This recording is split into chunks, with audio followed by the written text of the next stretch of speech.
This is One on One.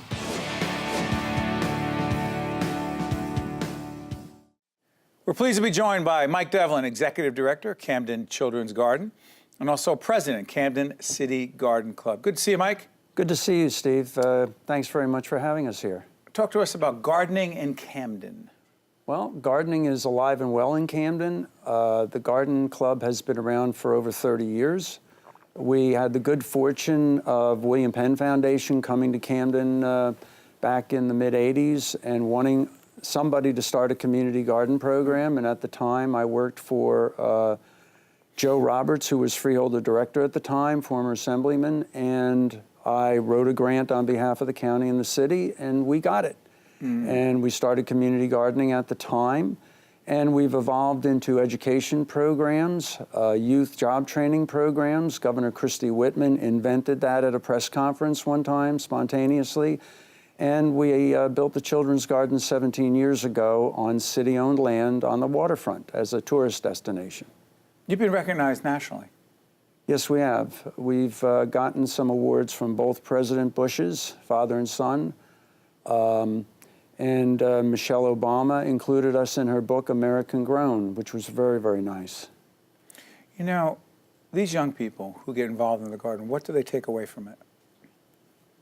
They do well. We've had well over 300 teenagers and young adults come to work for us, and only one dropped out of high school in a city where they often report 60% don't finish high school. Why is that?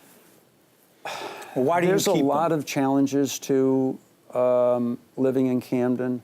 There's not many job opportunities. We operate the garden and our programs like a family. We have 12 to 15 youth on the payroll at any one time, and they work full-time in the summer, part-time while they're going to school.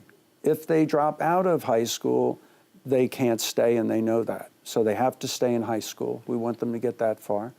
We give them experiences that will hopefully lead them to college. We have several teachers working there.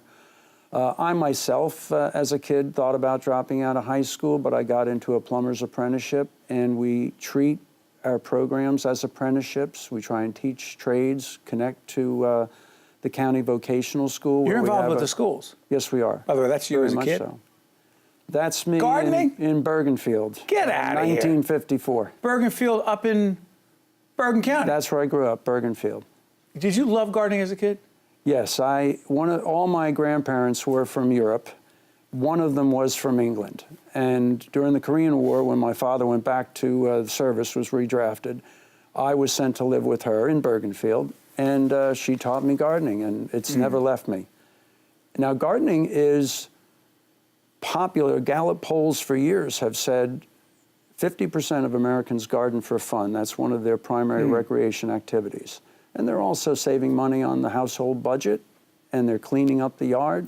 And in Camden, we're cleaning up vacant lots and growing. A couple of years ago, the University of Pennsylvania said we grew $2.3 million worth of food, and we started with less than $200,000 in grants. So for every dollar that people invest in us and we invest in people in Camden, they'll produce with their sweat equity $10 worth of fresh produce in the state's worst food desert, in the nation's one of the 9 worst food deserts in the nation.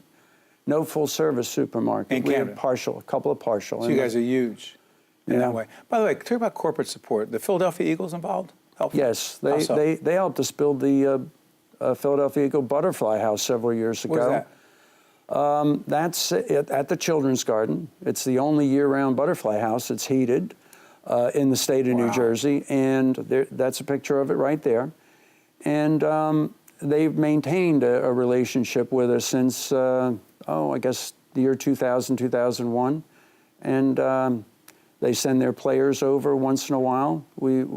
Bringing sports celebrities in is quite good. We've had Bernard Hopkins there many times. The great Bernard Hopkins, the boxer. I know you're a boxing fan. From Philadelphia. Absolutely. Right? Good, right? Just like that. It's Bernard Hopkins. Yeah, B-Hop. So hold on. He is into this? Yeah. Oh, Get out of here. No. The executioner. Well, I boxed as a kid. Boxing and gardening, perfect together. Yes, it is. And one of our youth, who's now a Camden police officer and works on Chief Thompson's team. Yeah. He has his fifth professional fight this Saturday. He's 4-0. Wow. Hey, real quick, before I let you go, gardening, obesity, the connection. Absolutely. Eating healthy.